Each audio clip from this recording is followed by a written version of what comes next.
Hemen başlayalım isterseniz. 24 Kasım'da mecliste kurulan komisyon üyeleri, işte AKP, MHP ve DEM Parti'den oluşan üyeler İmralı'da Önder Apo'yla bir toplantı gerçekleştirdiler. Ben öncelikle bu toplantının taşıdığı tarihi önemi biraz değerlendirmenizi isteyeceğim. Çünkü ilk kez devlet resmi anlamda Önder Apo'yla temas kurmuş oldu. Neler söyleyeceksiniz? Evet, en başından beri söylediğim şeyler, dile getirdiğim şeyleri bir kez daha yinelemek istiyorum. Tarihi bir görüşmeydi, tarihi bir kişilikle görüşüldü ve tam da bu meselenin esas aktörüyle, baş aktörüyle görüşüldü. Çok daha önce yapılması gereken bir görüşmeydi ama nihayet pazartesi günü bu görüşme gerçekleşti ve gerçekleştiğinde de görüldü ki gerçekten nedenli önemli bir görüşme ve önümüzdeki süreci nedenli önemli bir şekilde etkileyeceği de ortaya çıkmış oldu. Neden bunları ısrarla söylemeye devam ediyorum? Çünkü gerçekten bütün bu sürece dönüp baktığımızda, onlarca yıla dönüp baktığımızda, bütün bu süreç boyunca aslında bugün konuşulan meseleye gelene kadar belki de en güçlü inisiyatifi almış, çözümleri üretmiş, yolları açmış ve bu meselenin sadece Türkiye için değil, bütün bölge açısından da geleceğinin nasıl inşa edileceği konusunda bir aklı var etmiş olan bir insandan bahsediyoruz. Evet. Çok kıymetli bir görüşmeydi ve sonuçlarını da çok yakında alacağımıza inanıyorum. Peki hemen devamla şunu sorayım. Bu görüşmenin, yani komisyon üyelerinin Önder Apo'yla yapmış olduğu toplantının yaşanmakta olan barış ve demokratik toplum sürecine etkisini, nasıl bir etkisi olacak? Kısaca onu da özetlemenizi isteyeceğim.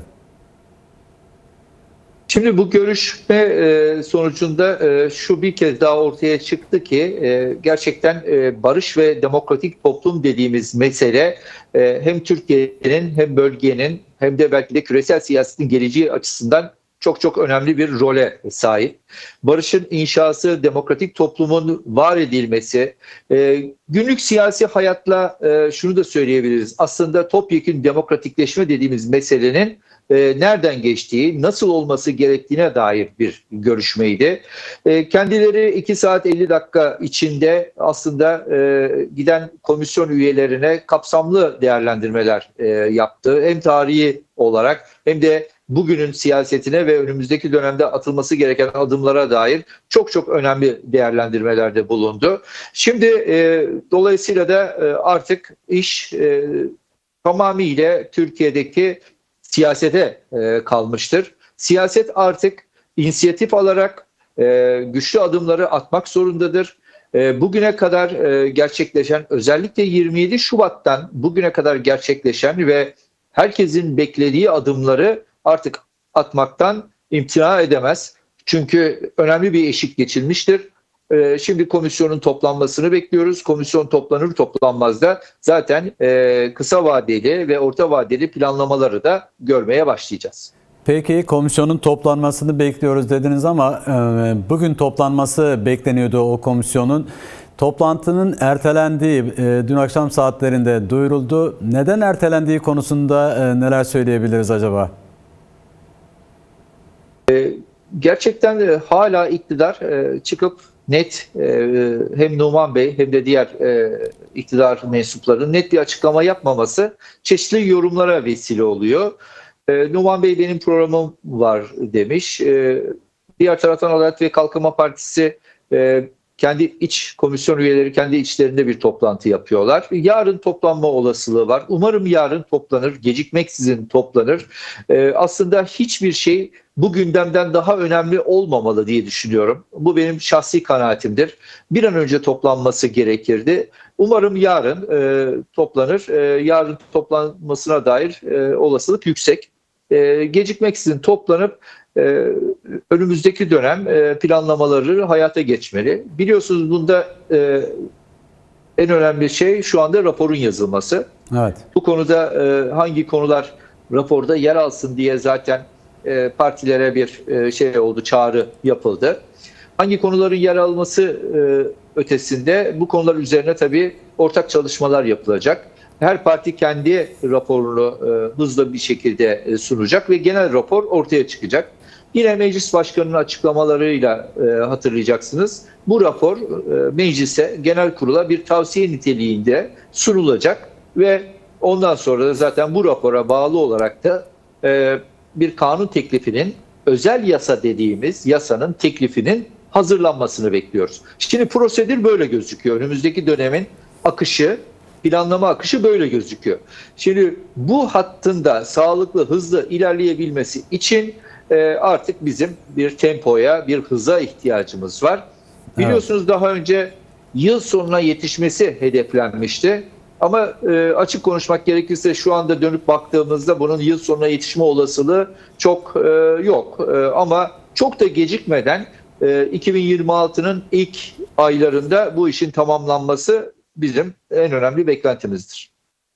Peki komisyon dinlemeyi aşaması sona erdi. Ardından da rapor hazırlanacağını belirttiniz sizler de. Şimdi bu sürecin de hızlı ilerlemesi açısından da partilerin raporlarını hazırlaması gerektiği. DEM Parti olarak rapora ilişkin çalışmanızın detaylarını biraz paylaşmanızı isteyeceğim. Eğer mümkünse tabii.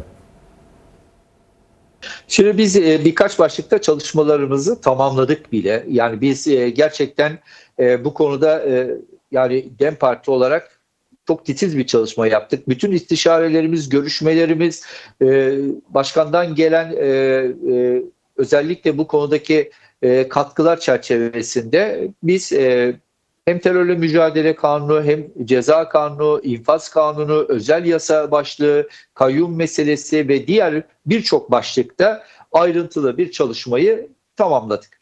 Tabii bizim bu kadar ayrıntılı çalışmamızın hepsini biz komisyonda bir şey olarak ortaya koymuyoruz. Diyoruz ki önce ortaklaşalım, özel yasa konusunda harekete geçelim ve bir an önce bu özel yasa hayata geçsin. Beklentiler çünkü bu yönde. Bu yasanın nasıl olacağı ve nasıl hayata geçeceği konusunda tartışmaları hızla tüketmemiz gerekiyor. Diğer konulardaki değişiklikler, infaz kanunu olsun, terörle mücadele kanunu olsun, diğer kanunlar da tabii görüşülmelidir. Özellikle Adalet Bakanlığı yargı paketlerini hazırladığını söylüyor. İşte 11. yargı paketinden bahsediliyordu. Şimdi 12. yargı paketini de hazırlayacaklarını söylüyorlar. Bu paket içinde de diğer meseleleri yine tartışabiliriz, yol alabiliriz. Dolayısıyla önceliğimiz barış hukukudur. Negatif barıştan pozitif barışa geçiş aşamasının tamamlanması adına atılması gereken yasal düzenlemelerin bir an önce yapılmasıdır. Burada da tabii ki ilk adım olarak özel yasa gözüküyor. Bu özel yasanın beklentileri karşılayacak ve yolu açacak nitelikte olması önceliğimizdir.